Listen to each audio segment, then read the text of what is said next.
सुप्रभात बच्चों, कैसे हैं आप लोग। आशा करती हूँ कि आप सभी बच्चे घर पर स्वस्थ व सुरक्षित होंगे और साथ ही अपनी पढ़ाई भी कर रहे होंगे। बच्चों, आज हम हिंदी व्याकरण का अध्ययन करेंगे। आज हम हिंदी व्याकरण से आज का हमारा पाठ है पाठ 16 कारक। बच्चों, आज हम कारक के बारे में पढ़ेंगे। बच्चों, कारक क्या होता है सबसे पहले हम ये जानेंगे। कारक संज्ञा और सर्वनाम के क्रिया से संबंध को बताते हैं। कारक चिन्हों को परसर्ग भी कहते हैं।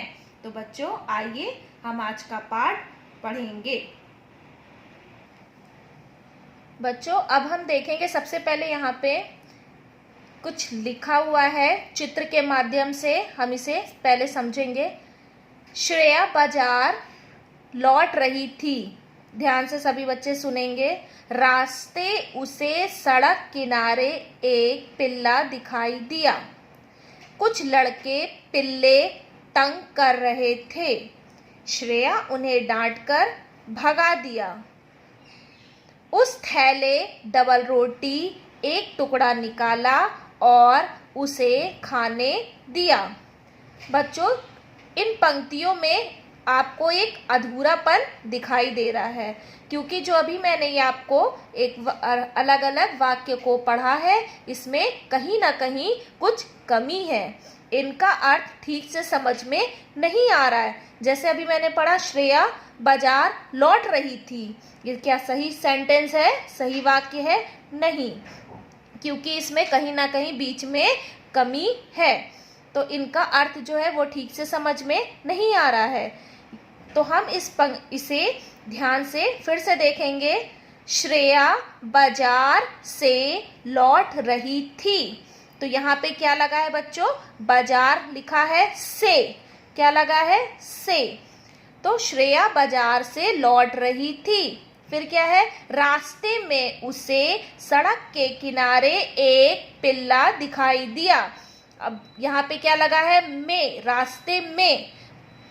फिर है कुछ लड़के पिल्ले को तंग कर रहे थे। फिर श्रेया ने उन्हें डांटकर भगा दिया। उसने थैले से डबल रोटी का एक टुकड़ा निकाला और उसे खाने के लिए दे दिया। तो बच्चों, जो यहाँ पे रंगीन शब्दों में आपको कुछ शब्द दिखाई दे रहे हैं, जिनको मैंने जोड़ करके पढ़ा है, तो ये सही वाक्य बता रहे हैं।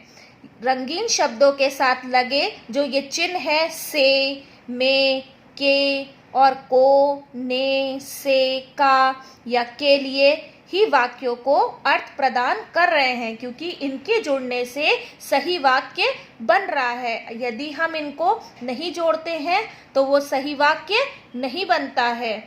और जब हम इन शब्दों में, वाक्यों में इन शब्दों को जोड़ते हैं, चिन्हों को, से, में, के, को, ने आदि चीज़ों को जोड़ते हैं शब्दों को, तो वो सही अर्थ प्रदान करते हैं। और यही चिन्ह क्या कहलाते हैं? कारक कहलाते हैं।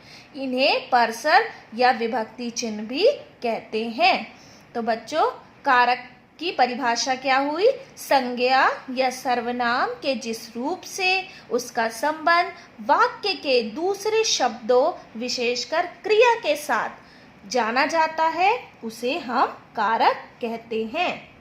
अब हम देखेंगे बच्चों कारक के भेद, मतलब कारक कितने प्रकार के होते हैं।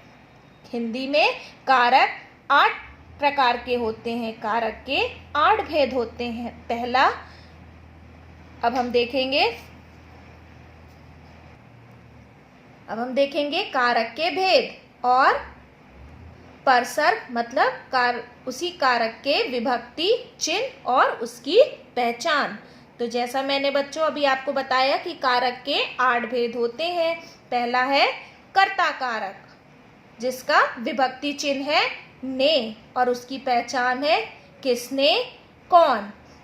दूसरा है कर्म कारक, जिसका विभक्ति चिन्ह है को और उसकी पहचान होती है किसे या क्या।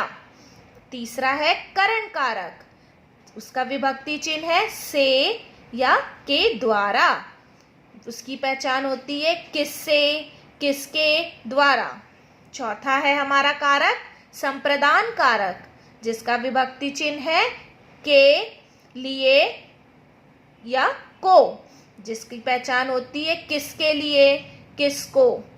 फिर पांचवा है हमारा अपादान कारक, जिसका विभक्ति चिन्ह है से अलग होना, उसका पहचान है कहां से। फिर है हमारा संबंध कारक, जिसका विभक्ति चिन्ह है का, के, की, रा, री, रे, जिसकी पहचान होती है किसका, किसके या किसकी। सातवां कारक है अधिकरण कारक, जिसका विभक्ति चिन्ह है में या पर, जिसकी पहचान होती है किस में, कहां पर, किस पर। और आखिरी कारक है हमारा आठवां भेद, जो है संबोधन कारक, जिसका विभक्ति चिन्ह है हे, अरे। कर्ता और कर्म कारक में अनेक बार ने और को विभक्ति चिन्हों का प्रयोग नहीं होता। कर्ता कारक में और कर्म कारक में अनेक बार ने और को जो है उन विभक्ति चिन्हों का प्रयोग नहीं होता। तो बच्चों अब हम देखेंगे सबसे पहले कर्ता कारक। मैंने 8 भेद बताए, उसी में का पहला भेद है कर्ता कारक। अब हम इसे जानेंगे कि कर्ता कारक क्या है। शब्द के जिस रूप से क्रिया के करने वाले का पता चले, क्रिया मतलब कार्य के करने वाले का पता चले, उसे कर्ता कारक कहते हैं। जैसे कि बच्चों यहाँ पे है उदाहरण के लिए रोहित कहानी लिखता है। फिर दूसरा जैसे रागनी ने खाना परोसने में माँ की मदद की। यहाँ पे रोहित क्या कर रहा है, कौन सा कार्य कर रहा है, क्रिया बोला है ना, तो रोहित क्या कर रहा है, कहानी लिख रहा है। तो रोहित ने क्या कार्य किया, कहानी लिखने का कार्य किया। और दूसरा मैंने आपको बताया रागनी ने खाना परोसने में माँ की मदद की। यहाँ पे मदद करना, रागनी ने खाना परोसने में किसकी मदद की, माँ की। तो वाक्यों में कहानी लिखने और मदद करने का कार्य क्रमशः रोहित और रागनी ने किया है, अतः ये कर्ता कारक है। अब हम देखेंगे बच्चों दूसरा कर्म कारक। जिस पर क्रिया के कार्य का फल पड़ता है उसे कर्म कारक कहते हैं। जैसे सुधा चित्र बनाती है, राम ने रावण को मारा। इसमें वाक्यों में क्रिया का फल क्रमशः चित्र और रावण पर पड़ रहा है, अतः ये कर्म कारक है। अब तीसरा भेद देखेंगे हम करण कारक। करण कारक क्या है, कर्ता जिस साधन के द्वारा क्रिया करता है, कर्ता जो कार्य कर रहा है वो किस साधन के द्वारा, किस चीज के द्वारा वो कार्य को कर रहा है, उसे करण कारक कहते हैं। जैसे यहाँ पे आप देखेंगे चित्र के माध्यम से कि दर्जी कैंची से कपड़ा काटता है। दर्जी क्या कर रहा है, कैंची से। तो कैंची क्या हुई, कैंची से यहाँ पे क्या हुआ कि वो उस साधन से, उस चीज से वो कपड़े को काट रहा है। तो कर्ता जिस साधन से क्रिया को करता है, जिस काम को करता है, यहाँ पे वो कैंची से काम को कर रहा है, तो क्या हुआ, करण कारक। फिर हम देखेंगे बच्चों चौथा संप्रदान कारक। कर्ता जिसके लिए कुछ कार्य करता है अथवा कुछ देता है, उसे व्यक्त करने वाला रूप संप्रदान कारक कहलाता है। यहाँ पे भी हम देखेंगे चित्र के माध्यम से कि माँ सबके लिए नए कपड़े खरीद कर लाई है। दूसरा हम देखेंगे पंडित जी ने सबको प्रसाद दिया। यहाँ पे बच्चों वाक्यों में खरीदने और देने का कार्य सबके लिए किया गया है, अतः ये क्या है, संप्रदान कारक है। कर्म कारक और संप्रदान कारक दोनों की विभक्ति को है, पर संप्रदान कारक में कुछ देने या उपकार करने का भाव मुख्य होता है। जैसे पुलिस ने चोर को पीटा, पुलिस ने चोर को पीटा या मारा, ये क्या है, उसने काम किया, कर्म कारक। उसने मारने का काम किया तो ये क्या हुआ, कर्म कारक। फिर पुलिस ने चोर को खाना दिया, संप्रदान कारक, मतलब कि दूसरों को देना। जब हम संप्रदान करते हैं, प्रदान देते हैं, तो पुलिस ने चोर को क्या दिया, चोर को खाना दिया, मतलब उसने खाना जो है चोर को दिया, तो ये हुआ संप्रदान कारक। अब हम देखेंगे पांचवा भेद, अपादान कारक। संज्ञा तथा सर्वनाम के जिस रूप से एक वस्तु का दूसरी से अलग होना पाया जाए उसे अपादान कारक कहते हैं। जैसे कि बच्चों, रवि साइकिल से गिर पड़ा, नीरा के हाथ से गिलास छूट गया। अलग होना, अपादान का अर्थ होता है अलग होना। रवि साइकिल से गिर पड़ा, रवि जो है साइकिल से अलग हो गया, साइकिल अलग, रवि अलग, अलग होना। नीरा के हाथ से गिलास क्या है, छूट गया, वो छूट करके गिर गया, टूट गया। तो यहाँ पे अपादान का अर्थ होता है अलग होना। अब हम देखेंगे बच्चों संबंध कारक। छठवां भेद है, संज्ञा के जिस रूप से दो संज्ञाओं अथवा सर्वनामों के परस्पर संबंध का पता चले उसे संबंध कारक कहते हैं। जैसे कि दादाजी का चश्मा टूट गया। यहाँ पे देखिए बच्चों क्या लिखा है, दादाजी का चश्मा।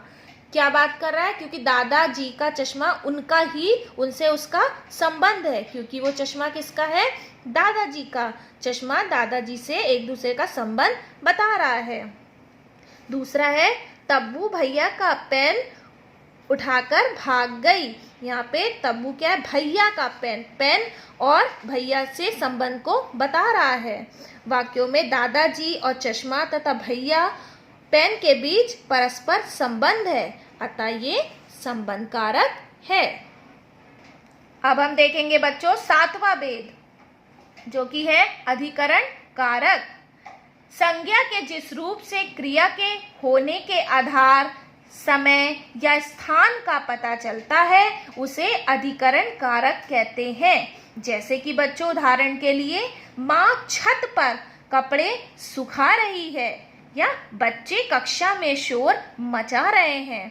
वाक्य में बच्चों छत पर और क्या है, कक्षा में पद क्रिया के होने का आधार बता रहे हैं, अतः ये अधिकरण कारक है। और हमारा आठवां भेद है, जो कि आखिरी है, संबोधन कारक।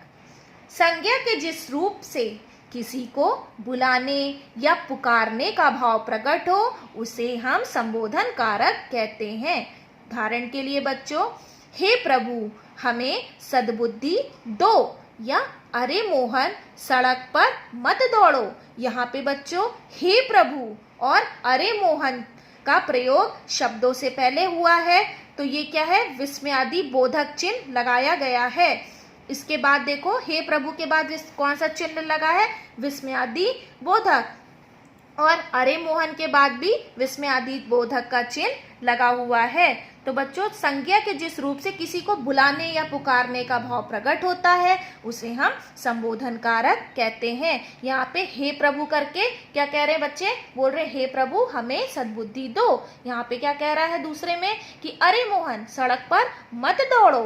तो समझ में आया बच्चों कि जब किसी को बुलाने या पुकारने का भाव होता है उसे हम संबोधन कारक कहते हैं। तो बच्चों एक बार हम फिर से इस पाठ को दोहराएंगे कि हमने इस पाठ में क्या सीखा। कारक संज्ञा और सर्वनाम के क्रिया से संबंध को बताते हैं।